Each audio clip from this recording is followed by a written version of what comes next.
সকালবেলায় ঘুম থেকে উঠে কাজের আর শেষ নেই। ছেলে মেয়েদের স্কুলে পৌঁছানো,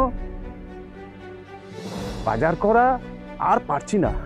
এই গরমে এই বাজার, তা আবার বাড়িতে দেব।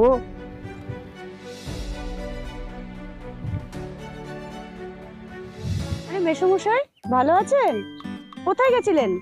এই যে মা বাজার করতে গিয়েছিলাম। ও দেখি কি কি নিয়ে এলেন বাজার থেকে। ও বাবা, পুঁই শাক, বাবা একদম টাটকা মনে হচ্ছে তো। আর কি আনলে? ধনেপাতা আছে। আবার পটল নিয়ে এসেছেন? হ্যাঁ, পটলও আছে। বাহ, বেশ টাটকা তো শাকসবজি। কিন্তু জানেন কি এগুলোর মধ্যে কি আছে? তা কি করে জানবো মা, রোজই তো কিনি। গিন্নি পরিষ্কার করে ধুয়ে রান্না করে, আর ওই ধনেপাতা সব তরকারিতে ছিটিয়ে দেয়, আর খুব টেস্টি হয়। তা তো হবেই মেসোমশাই। চলুন আজকে আপনাকে একটা মজার জিনিস দেখাচ্ছি যে এগুলোর মধ্যে কি আছে, যার জন্য এত টাটকা লাগে সবজিগুলো। চলুন আসুন আসুন আসুন, এখানে বসুন। আপনি, আপনাকে একটা অবাক করা জিনিস দেখায় আজকে। বসুন, দেখুন তাহলে মশাই। এই যে আপনি যে সবজিগুলো কিনে এনেছেন, এইটা যে কতটা সত্যিকারের টাটকা সেটাই আপনাকে দেখাবো। এটা তো সবুজ দেখতে পাচ্ছেন, হ্যাঁ? এর মধ্যে একটা জিনিস মেশানো আছে, সেটার নাম কি বলুন তো? জানি না। ম্যালাকাইট গ্রিন, বুঝতে পারলেন? এবার এইটা আপনাকে আমি যাচাই করে দেখাবো। ধরুন এটা আপনি, এই যে এটা হচ্ছে আমার কাছে একটা লিকুইড আছে, এই তুলোটা এর মধ্যে ভিজিয়ে আপনি আমাকে দেখাচ্ছি। দেখুন দেখুন, এই যে ভেজালাম তো, দিন পটলটা দিন আমার কাছে। হ্যাঁ, এই দেখুন কেমন রং উঠছে, দেখছেন তো? সত্যি তো মা। দেখুন দেখুন মেসোমশাই, কি বেরোচ্ছেন দেখছেন তো? দেখুন, হ্যাঁ এই দেখুন। তাই তো মা, এত সত্যি সবুজ সবুজ রং। পুঁই শাকটা যেন কি মনে হচ্ছে যে মাঠের থেকে টাটকা পুঁই শাক তুলে বিক্রি করছে।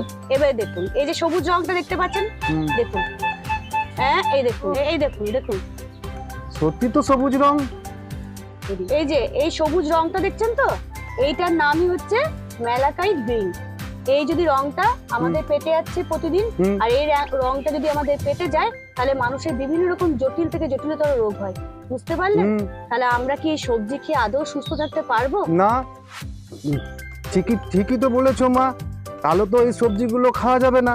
আমি এগুলো বাজারে গিয়ে ঘুরে দিয়ে আসি। না না মেসোমশাই, অত আপনাকে চিন্তা করতে হবে না। বসুন বসুন, আপনি বসুন। তারও বিকল্প ব্যবস্থা আছে, যাতে আপনি সবজিগুলো খেতে পারেন অথচ আপনার শরীর অসুস্থ না হয়, বুঝতে পারলেন? আমাদের নিজেদেরকে সচেতন থাকতে হবে, বুঝতে পারলেন?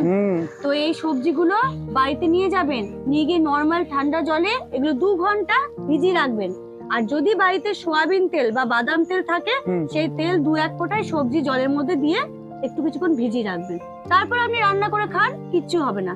আর মেসোমশাই, আমাদের নিজেদেরকে না সচেতন থাকলে কে করবে বলুন? হ্যাঁ, কেউ কি বুঝবে? তত আপনি সবজি লাগিয়ে সবজি খাবেন, আপনাকে তো সেই বাজার থেকে সবজি কি কিনে আনতে হবে, তাই না? হ্যাঁ, ঠিকই বলেছো। আগামী দিনে এইভাবে যদি ভেজাল সবজি থাকে, তাহলে পরবর্তী জেনারেশন কি এইসব করবে? তারা তো অসুস্থই ভুগবে।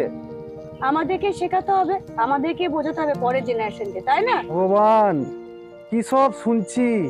আমাদের পুরনো সময়ে এত সব ছিলই না, এই বর্তমান যুগে এইসবই দেখছি। শুনুন মেসোমশাই, সবকিছু জানার জন্য না আমাদের সবকিছু পরীক্ষা করার জন্য ল্যাবরেটরিতে যাওয়ার কোনো দরকার নেই। আপনি ঘরে বসে অনেক কিছু পরীক্ষা করতে পারেন, বুঝতে পারলেন? যেহেতু আমরা এটার ব্যাপারে ট্রেনিং করেছি, তাই আমরা অনেক কিছু সম্বন্ধে জানি। আর আমি আপনাকে সেটা জানাবো, আর আপনি সেটা 5 জনকে জানাবেন, বুঝতে পেরেছেন? ঠিক আছে মা, বলো তো এগুলো কিভাবে কি পরীক্ষা করতে হয়, তোমার কাছে শিখে নি, আরো 5 জনকে জানাতে পারবো। মেসোমশাই, দুধে ভেজাল আছে কিনা কি করে বুঝবেন বলুন তো? দুধ যখন বাড়িতে আনবেন না, তখন সেখান থেকে অল্প একটু দুধ নিয়ে নেবেন আলাদা জায়গায়, নিয়ে 1/2 চামচ, যদি বাড়িতে ব্যাটাডাইন থাকে ওটা 1/2 চামচ দুধের মধ্যে দিয়ে দেবেন। যদি দুধের রংটা নীল হয়ে যায়, তাহলে বুঝবেন দুধে ভেজাল আছে। আর যদি দেখেন দুধটা আপনি 2 দিন রেখে দিয়েছেন অথচ দুধটা কাটছে না, তাহলে জানবেন দুধের মধ্যে ফরমালিন মেশানো আছে, সেটাও কিন্তু একটা বিষাক্ত জিনিস, বুঝতে পেরেছেন? আর দুধে ডিটারজেন্ট আছে কিনা এটাও যদি পরীক্ষা করতে চান, তাহলে দুধের মধ্যে 1 ফোঁটা হলুদ দিয়ে দেবেন। দুধে ডিটারজেন্ট? হ্যাঁ, দুধের মধ্যেও ডিটারজেন্ট থাকে, জানেন? দুধটা যদি হলুদ দিয়ে দেন, দেখবেন দুধটা কালারটা যদি লাল হয়ে যায়, তাহলে জানবেন দুধের মধ্যে ডিটারজেন্ট মেশানো আছে। আর এই ঠিক একই রকম পদ্ধতিতে ঘিও পরীক্ষা করবেন। তাই? হ্যাঁ, আর ওই যে এখন সব মুখরোচক খাবার, বিরিয়ানি, ওই যে ঘরের ছেলে পুলে বলে না মা আমি বিরিয়ানি ছাড়া কিছু খাবো না, হ্যাঁ, আমার ওই নাতি নাতনিরা খুব বিরিয়ানি পছন্দ করে। দেখছেন ওই যে বিরিয়ানি, লাড্ডু, চানাচুর, এইগুলোর মধ্যে কি থাকেন জানেন? আগে মেটানিক ইয়েলো, বুঝতে পারলেন? সেটা আবার কি? এটাও এক ধরনের কেমিক্যাল, বুঝতে পেরেছেন?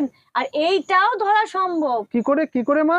এইটা আপনি এক ধরনের অ্যাসিড থাকে, হ্যাঁ। সেটা হচ্ছে মিউরিয়াটিক অ্যাসিড। হ্যাঁ, এই মিউরিয়াটিক অ্যাসিড যদি 1-2 ফোঁটা ওটার মধ্যে ফেলে দেন, হ্যাঁ, তাহলে যদি বিরিয়ানির রং দেখবেন হলুদ থেকে কালো হয়ে গেল, হ্যাঁ। তখনই আপনি বুঝবেন ওইটার মধ্যে বিষাক্ত জিনিসটা মেশানো আছে। তাই? হ্যাঁ, তাহলে ওটাই আমাদের পেটে যায় বাচ্চাদের? ওইটাই বাচ্চাদের পেটে যায়, বাচ্চারা কি আহার ভরে খায় ওটা। তাহলে অবশ্য আমরাও খাই মাঝে হ্যাঁ, মধ্যে। তাহলে ওইটাই তো সব বাচ্চা ছেলে মেয়েদের পেটে যাচ্ছে। তাহলে ওইটা খেলে কি হয়? ক্যান্সার হয়। হ্যাঁ, হ্যাঁ, ওইটা খেলেই তো ক্যান্সার হচ্ছে, কিন্তু আর কটা মানুষ আছে যেগুলো মেনে চলবে বলুন? এই যে পশ্চিমবঙ্গের বিজ্ঞান মঞ্চ থেকে এগুলো বলেছে যে এগুলো আপনি ঘরে বসে পরীক্ষা করতে পারেন, আর পরীক্ষা করে তবে আমাদের খাওয়া উচিত, ও, বুঝতে পেরেছেন? হ্যাঁ। তাই নিজেদেরও সচেতন থাকা উচিত, পরকেও সচেতন করা উচিত। আমি অবশ্যই। আপনাকে জানালাম, আপনি আরো 5 জনকে সচেতন করুন। অবশ্যই। বাহ, তুমি আমাকে একটা খুব সুন্দর একটা সচেতনতা থাকার জন্য আমাকে একটা ভালো উপায় আমাকে বলে দিলে।